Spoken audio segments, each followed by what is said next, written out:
Assalamualaikum warahmatullahi wabarakatuh. Alhamdulillahi rabbil alamin wassalatu wassalamu ala asyrafil anbiya'i wal mursalin wa ala alihi wa sahbihi ajma'in. Amma ba'd. Bertemu lagi kita pada kali ini dalam mata pelajaran Pendidikan Islam tingkatan 1 ini, yang mana pada kali ini kita akan masuk kepada pembelajaran sirah nabawiyah. Sirah perjalanan hidup Nabi kita Muhammad sallallahu alaihi wasallam. Yang mana hari ini kita akan teruskan dengan pelajaran yang ke-27 di bawah tajuk riwayat hidup Nabi Muhammad sallallahu alaihi wasallam. Baiklah, sebelum kita pergi dengan lebih lanjut lagi, marilah sama-sama kita lihat dulu objektif bagi pembelajaran tajuk ini, iaitu mengetahui tentang biodata Rasulullah sallallahu alaihi wasallam. Yang kedua, mempelajari peristiwa penting dalam kehidupan Rasulullah sallallahu alaihi wasallam. Dan ketiga dan keempat, sebagaimana biasa, jawab soalan kebat yang Ustaz sediakan di penghujung slide ini nanti dan menjawab soalan di bahagian deskripsi. Kita teruskan dengan biodata Nabi kita Muhammad sallallahu alaihi wasallam. Nama baginda ialah Muhammad bin Abdullah bin Abdul Muttalib bin Hashim. Muhammad bin Abdullah bin Abdul Muttalib bin Hashim. Nama lain boleh dipanggil juga, iaitu dengan nama Ahmad, Al-Mahi, Al-Hashir, Al-Aqib. Ini semua adalah nama-nama lain bagi Nabi kita Muhammad sallallahu alaihi wasallam, dan baginda digelar dengan Al-Amin. Al-Amin maknanya yang dipercayai. Al-Amin, orang yang dipercayai. Kelahiran ataupun dilahirkan pada 12 Rabiul Awal, tahun gajah di Mekah. 12 Rabiul Awal. Pada bulan 12 hari bulan. Bulan tu Rabi'. Bulan apa bulan Rabiul Awal ni? Kalau tengok pada nama, Rabi' maknanya musim bunga. Musim bunga, awal maknanya pertama. Jadi musim bunga ni ada fasa pertama, ada fasa kedua. Dengan itu, di sini kita boleh faham bahawa Nabi sallallahu alaihi wasallam lahir pada bulan yang dinamakan sebagai bulan musim bunga fasa pertama. Kalau kita katakan masa ni merupakan masa yang sangat cantik dari sudut warna-warni, jika ada bunga-bunga yang tumbuh di kawasan-kawasan yang tanahnya basah dan yang mana tanahnya disirami dengan air. Lahirnya bila? Pada tahun gajah di Mekah. Pada ketika ini, orang-orang Mekah, orang-orang Arab, dia belum ada tahun yang khusus untuk ditanda tarikh mereka. Kerana itu, mereka merujuk kepada peristiwa penting yang berlaku di sekitar kehidupan mereka.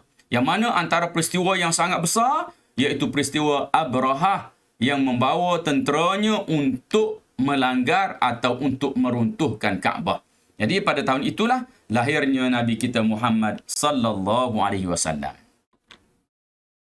Kita lihat lagi sambungan kepada biodata Nabi, kunyah. Kunyah, iaitu kunyah ni merujuk kepada gelaran. Gelaran jenis mana? Gelaran yang jenis ada abu tu. Kalau Abul Qasim, abu-abu tu kalau ada tu dia panggil kunyah. Okey. Nama ibu Aminah. Aminah binti Wahab. Ibu susuannya pula bernama Suwaibah Al-Aslamiyah. Ini yang pertama. Kemudian Halimatus Sa'diyah. Okey. Halimatus Sa'diyah ni jangan keliru, namanya ialah Halimah. Kita selalu panggil nama apa? Halimatus Sa'diyah. Yang mana nama sebenar ibu susu baginda sallallahu alaihi wasallam ialah Halimah. Sa'diyah ni apa dia? Sa'diyah ni nama datuk dia, nama keluarga dia. Jadi bolehlah kita terjemah di sini kalau nak faham betul-betul, Halimah anak cucu Bani Sa'ad. Itu dia. Halimah anak cucu Bani Sa'ad. Sa'diyah ni merujuk kepada Bani Sa'ad. Okey, jadi sekarang boleh faham ya? Nama Halimatus Sa'diyah tu bukan original dia. Ini adalah nama panggilan untuk kita kenal. Bukan saja nama dia Halimah, tapi Halimah ni dari keturunan Bani Sa'ad.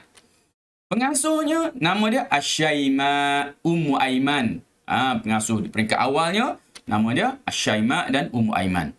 Kewafatan baginda ia juga pada 12 Rabiul Awal tahun 11 Hijrah di Madinah. Lahir di mana? Lahir di Mekah. Meninggal atau wafat di mana? Wafatnya di bumi Madinatul Munawwarah.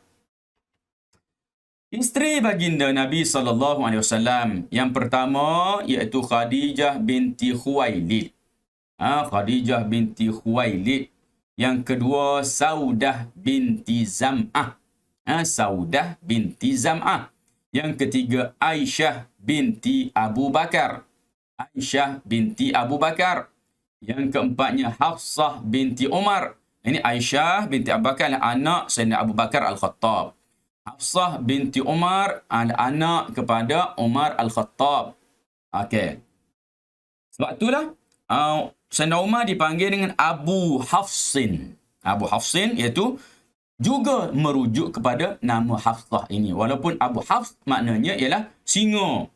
Sayyidina Umar ni adalah bapa singa. Okey, anak dia nama Hafsah. Okey, kemudian Zainab binti Khuzaimah. Zainab binti Khuzaimah, Juwairiyah binti Al-Harith. Juwairiyah binti Al-Harith, Zainab binti Jahsy. Zainab binti Jahsy. Seterusnya Ummu Salamah binti Abu Umayyah. Ummu Salamah binti Abu Umayyah.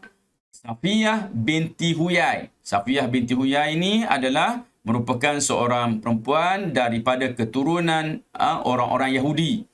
Setelah keluarga mereka telah pun dihapuskan ataupun telah pun diperangi oleh Rasulullah, kalah dalam peperangan, maka Safiyah dibawa balik dan berkahwin dengan Rasulullah sallallahu alaihi wasallam.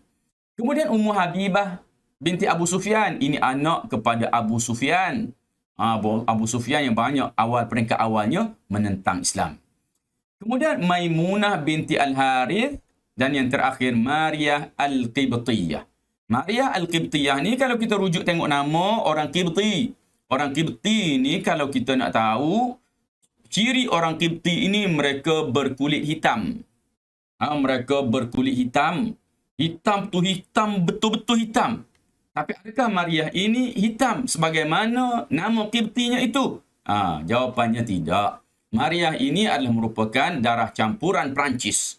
Kerana itu, oleh kerana cantiknya dia, maka dia dihadiahkan oleh kerajaan Mesir ketika itu kepada baginda Rasulullah sallallahu alaihi wasallam. Baik. Seterusnya kita pergi kepada anak Nabi sallallahu alaihi wasallam. Anak-anak Nabi SAW yang pertama Al-Qasim. Kerana itu Rasulullah diberi gelaran kunyahnya ialah Abu Al-Qasim. Kemudian Abdullah, Ibrahim, Zainab, Ruqayyah. Hati-hati, jangan baca Ruqayyah. Orang Melayu kita nama dia tiu nama anak Nabi, tapi dia letak nama Ruqayyah, bukan Ruqayyah. Nama anak Rasulullah ialah Ruqayyah. Ummu Kulthum juga bukan Ummu Kalsum. Itu nama orang Melayu. Nama orang Arab Ummu Kulthum. Dan yang terakhir anak bongsu Nabi sallallahu alaihi wasallam ialah Fatimah, anak perempuan bongsu. Semua anak-anak lelaki Rasulullah sallallahu alaihi wasallam ini meninggal semasa umur kecil-kecil lagi di kota Mekah. Belum sempat dewasa telah pun meninggal dunia. Terus dari sudut salasilah Nabi SAW iaitu Muhammad bin Abdullah bin Abdul Muttalib bin Hashim bin Abdul Manaf bin Qusay bin Kilab. Okey. Sementara ibu baginda Aminah binti Wahab bin Abdul Manaf. Abdul Manaf ini bukan Abdul Manaf ini. Orang lain-lain. Kemudian naik kepada bin Zuhrah bin Kilab. Di sinilah bertemunya salasilah keluarga Nabi SAW dari sebelah ibu dan juga bapa baginda sallallahu alaihi wasallam. Fizikal Rasulullah rupa paras yang sangat tampan. Sederhana tinggi maknanya tidaklah terlalu tinggi, berbadan tegak, rambut ikal mayang dan sentiasa berminyak. Rambut Rasulullah SAW mata hitamnya hitam pekat. Dan kalau nak tambah, yang putihnya putih betul. Dan bulu mata Nabi SAW adalah lentik. Pendek kata, Rasulullah SAW merupakan seorang yang sangat handsome. Bukan setakat Rasulullah sebenarnya. Yang jadi Nabi ni semuanya handsome-handsome. Tak ada yang orang yang jadi Nabi, rupa parasnya tidak handsome. Lebih-lebih lagi, baginda Nabi kita Muhammad SAW. Kerana itu para sahabat sering memuji Rasulullah SAW dengan mengatakan bahawa aku tidak pernah melihat orang yang lebih tampan daripada Rasulullah SAW. Dalam satu rangkap syairnya disebutkan bahawa wa ajmalu minka lam tara qattu aini wa ahsanu minka lam talidin nisa. Sesungguhnya yang lebih cantik daripadamu tidak pernah mataku melihatnya, dan yang lebih elok daripadamu tidak pernah dilahirkan oleh mana-mana perempuan. Itulah antara puji-pujian kepada Rasulullah SAW dari sudut ketampanan dan keelokan rupa paras Nabi kita Muhammad SAW. Peristiwa penting. Peristiwa penting sebelum kerasulan Nabi SAW iaitu selepas kelahiran dipelihara oleh Halimatus Sa'diyah. Ustaz dah bagi tahu tadi, dipelihara oleh Halimah dari kalangan keluarga Bani Sa'ad di perkampungan Bani Sa'ad. Ini perkampungan tu dipanggil perkampungan Bani Sa'ad yang jauh dari unsur negatif. Ini jauh berada di pedalaman, yang mana menjadi adat orang Arab pada ketika itu bila mana mereka melahirkan anak. Oleh kerana orang Arab, orang Quraisy ini merupakan golongan bangsawan, menjadi adat mereka akan memberikan anak mereka itu kepada ibu-ibu susu untuk mereka bawa balik ke kampung halaman mereka. Ini bukan kerana mereka tidak mahu membela anak mereka, tapi ini satu bentuk pengorbanan bagaimana si ibu dan keluarga mereka inginkan anak ini membesar menjadi anak yang sihat, menjadi anak yang kuat, menjadi anak yang boleh merentasi berbagai dugaan dan cabaran. Dan suasana itu tidak berlaku di bandar.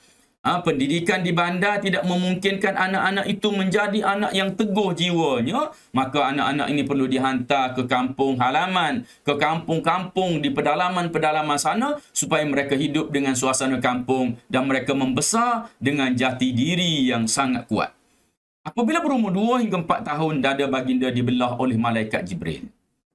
Jibril turun, membelah dada baginda sebagai suatu perlambangan membuang unsur-unsur yang tidak baik yang ada dalam hati atau dalam jiwa Rasulullah SAW.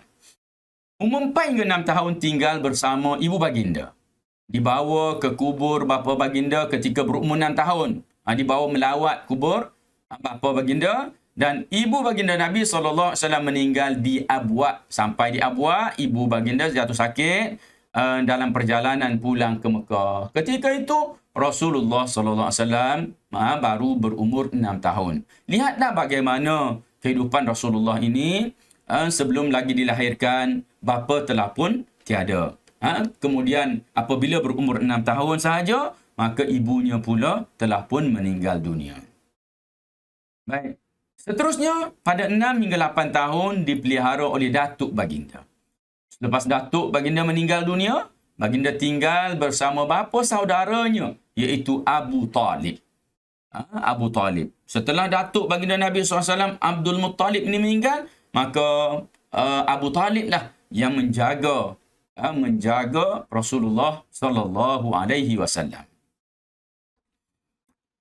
Pada umur 12 tahun, Rasulullah mengikut Abu Talib, mengikut bapa saudara ni pergi ke Syam. Di sana, baginda Rasulullah SAW bertemu dengan seorang padri rahib. Padri ni Buhaira ar-Rahib, maknanya padri. Yang mana padri ini mengenali Rasulullah dari sudut tanda-tandanya. Setelah itu dipanggilnya, menasihati Abu Talib agar membawa pulang Nabi Muhammad ke Mekah kerana bimbang dibunuh oleh orang Yahudi. Ketika mana Buhaira melihat Rasulullah, dia telah pun mengecam tanda-tanda kenabian. Kerana dia cukup tahu dengan pembelajaran dalam kitab-kitab terdahulu bahawa kanak-kanak yang berumur 12 tahun ini mempunyai cukup ciri kenabian yang dikenal pasti. Kerana itu dia memanggil Abu Talib. Lalu dia bertanya kepada Abu Talib, siapa budak ini? Lalu Abu Talib mengatakan bahawa ia anakku. Ini menjadi lumrah ataupun menjadi kebiasaan orang Arab. Mereka bukan menipu, tetapi mereka menganggap bahawa anak-anak saudara, anak-anak yang mereka bela, itu adalah seumpama anak-anak mereka sendiri. Lalu kata Buhairah, mustahil bapa budak ini masih hidup. Lalu Abu Talib menyatakan bahawa benar, bapa budak ini telah pun meninggal dunia sebelum ia dilahirkan. Maka kata Buhairah, sesungguhnya budak ini lahu sya'nun kabirun. Dia akan punya peranan yang besar. Bawalah ia balik. Aku bimbang kalau orang-orang Yahudi melihatnya, maka orang-orang Yahudi akan membunuh budak ini. Lalu Abu Talib dengan segera mengemaskan barang-barangnya dan terus pulang bersama dengan Rasulullah sallallahu alaihi wasallam ke bumi Mekah semula. Pada umur 20 tahun, Rasulullah menyaksikan Hilful Fudul, iaitu perjanjian membela orang yang teraniaya dalam perniagaan, mengembala kambing besar, kemudian selepas itu mengembala kambing bersama saudara susuan.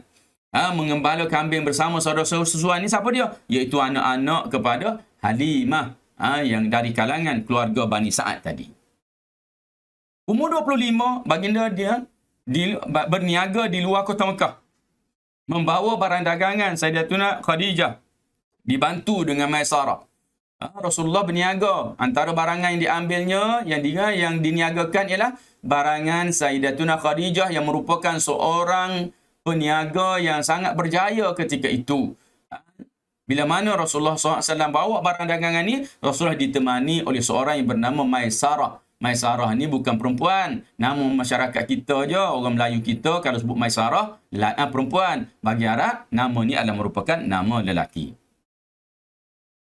Pada usia 25 tahun juga, Sayyidatuna Khadijah menghantar kawan rapatnya, itu Nafisah binti Munabbih, untuk menyatakan hasratnya menikahi Rasulullah SAW. Tertarik dengan sifat kepribadian yang ada pada Rasulullah SAW, maka Sayyidatuna Khadijah menghantar wakil untuk menyatakan hasrat untuk berkahwin dengan Rasulullah SAW. Setelah mengetahuinya, Rasulullah pula cepat-cepat memberitahu kepada bapa saudaranya, iaitu Amru bin Asad, yang mana Amru bin Asad telah pun datang bertemu dengan keluarga Sayyidatuna Khadijah untuk meminang Sayyidatuna Khadijah dijadikan isteri kepada Rasulullah sallallahu alaihi wasallam. Pada umur 35 tahun, ini ringkas cerita, Rasulullah mengetuai perletakan Hajar Aswad dengan menghamparkan ridak baginda. Ridak ni kain ya, kain yang kita kata kain macam kain serban ke, kain yang dia letak atas bahu ke, tu dia panggil ridak. Baginda meletakkan Hajar Aswad di tengahnya, kemudian meminta ketua-ketua kabilah memegang hujung ridak beramai-ramai dan meletakkannya ke tempat asal. Pada awalnya, apabila dibaiki Kaabah, Hajar Aswad itu telah pun dialihkan dari tempatnya. Bila nak angkat semula, masing-masing mengatakan bahawa mereka berhak untuk meletakkannya. Hampir berlaku pertumpahan darah. Maka setelah bermesyuarat, mereka bersetuju nanti kalau kita tengok pagi esok, siapa yang masuk ke Masjidil Haram paling awal sekali melalui pintu yang telah pun ditetapkan, maka orang itu akan dijadikan sebagai hakim di antara mereka. Ternyata Rasulullah yang masuk ke pintu tersebut pada subuh hari itu, maka mereka sangat bersetuju untuk menjadikan Rasulullah SAW sebagai hakim. Dan inilah apa yang telah dibuat oleh Rasulullah. Hampar kain, semua ketua kabilah pegang kain angkat, dan Rasulullah meletakkannya pada tempat asalnya, dan peristiwa tersebut menjadikan keseluruhan masyarakat Arab, ketua-ketua kabilah Arab pada ketika itu merasa sangat berpuas hati. Pada usia 40 tahun, Rasulullah menerima wahyu pertama ketika bersendirian di Gua Hira pada bulan Ramadan. Rasulullah ni dekat-dekat umur 40 tahun, dia jadi suka untuk bersendirian. Tempat yang dia selalu duduk adalah di Gua Hira. Sayyidatina Khadijah buat bekal, dia pun naik ke Gua Hira, bersendirian, berzikir, duduk, memikirkan tentang keadaan dirinya apa semua sekali. Maka baginda didatangi malaikat Jibril yang memeluk erat 3 kali dan menyuruh baginda membaca. Dengan perkataan Iqra, Iqra, Iqra. Dijawab oleh Rasulullah, ma ana biqari. Aku tak boleh baca, aku tak tahu. Akhirnya malaikat Jibril mengajarkan Nabi SAW wahyu yang pertama daripada suratul Alaq, Iqra bismi rabbikal ladzi khalaq ila akhirih. Okey, baik. Terus, pada umur 51 tahun, Rasulullah dibawa mengembara melalui peristiwa Isra' dan Mi'raj. Isra' makna perjalanan daripada Mekah ke Masjidil Aqsa.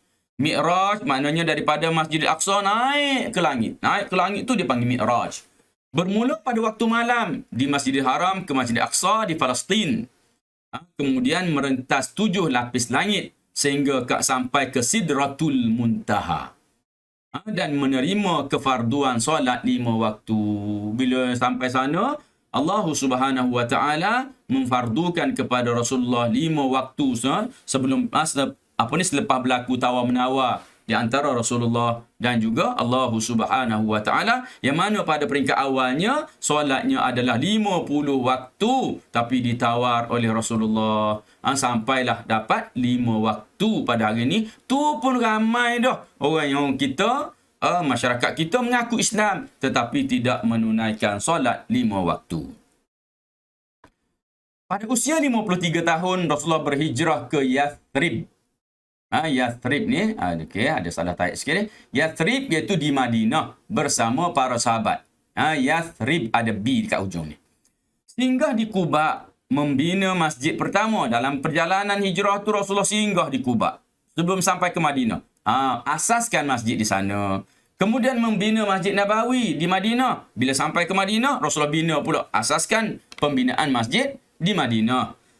Kemudian mempersaudarakan Muhajirin dan Ansar. Muhajirin orang yang hijrah bersama Rasulullah pergi ke Madinah. Ansar ialah orang tempatan Madinah. Dipersaudarakan. Kemudian menggubal piagam Madinah. Oleh kerana ada kerajaan, maka Rasulullah buat undang-undang untuk mentadbir kota Madinah. Seterusnya memimpin Perang Badar, Uhud dan Khaybar. Setelah ada ancaman daripada musuh, maka berlaku peperangan. Semua ini adalah merupakan peperangan yang dipimpin, yang diketuai oleh Rasulullah sallallahu alaihi wasallam. Antara lain peristiwa penting pada usia 63 tahun, Rasulullah wafat pada 12 Rabiul Awal tahun 11 Hijrah. Wafatnya di rumah Sayyidatina Aisyah. Dimakamkan di rumah Sayyidatina Aisyah, tempat makam Rasulullah. Kubur Rasulullah sekarang itu adalah rumah di mana Rasulullah tinggal bersama dengan Sayyidatina Aisyah.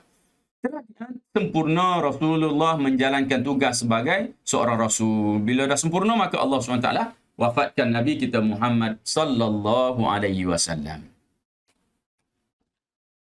Iktibar. Sedikit iktibar daripada peristiwa ini, Allah mengutus Nabi Muhammad untuk memimpin ke jalan yang benar. Pimpin kita semua ke jalan yang benar. Kedua, kehidupan baginda penuh dengan pengorbanan demi menegakkan agama Islam.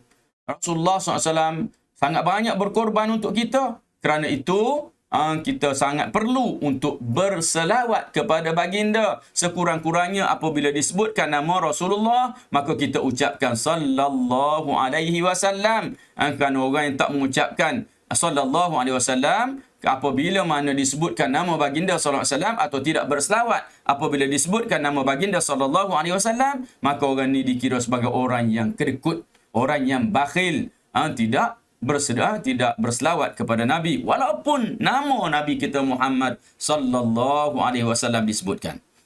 Umat Islam dalam mencintai Nabi dan mengamalkan sunnahnya, mengamalkan sunnah baginda sallallahu alaihi wasallam. Makna sunnah ni apa sahaja yang dibuat oleh Rasulullah. Rasulullah pakai, Rasulullah buat, apa sahaja, semua itu merupakan sunnah Nabi kita Muhammad sallallahu alaihi wasallam. Soalan kebat. Okey, dah sampai kebat ni dan habis dah ni. Soalan kebat, berselawat ke atas Nabi adalah antara bukti kecintaan kepada Nabi Muhammad. Soalannya, bagaimanakah anda membuktikan kecintaan anda kepada Nabi Muhammad dalam kehidupan anda selain ucapan selawat? Dia tak nak ada selawat. Sebab kalau dia takut kita jawab, bagaimana membuktikan kecintaan Nabi? Dengan berselawat. Dia kata dah, tak nak selawat, tak nak yang lain. Kita lihat bentuk jawapan yang Ustaz sediakan, iaitu mengamalkan sebanyak mungkin sunnah baginda. Sebanyak mungkin apa yang dibuat, pakaian baginda, perbuatan, makan, minum Rasulullah SAW, semuanya itu adalah merupakan sunnah baginda kerana ia merupakan tuntutan dalam beragama. Kita dituntut untuk buat gitu, untuk kesempurnaan agama. Kesannya kecintaan kepada baginda semakin meningkat. Lama-kelamaan, kita akan semakin sayang Nabi SAW. Kesimpulannya, kita hendaklah menjadikan Rasulullah SAW sebagai contoh teladan agar mendapat syafaatnya. Kita jadikan Rasulullah contoh dalam setiap aspek kehidupan kita. Nanti di akhirat, kita akan mendapat syafaat Nabi kita Muhammad sallallahu alaihi wasallam. Jadi, sebagai yang terakhirnya, jawab soalan di bahagian deskripsi. Di bahagian bawah ada link di bawah video. Like, share dan subscribe. Dan Ustaz sudahi dengan aku qali hadza wa astaghfirullahal azim li wa lakum. Wassalamualaikum warahmatullahi wabarakatuh.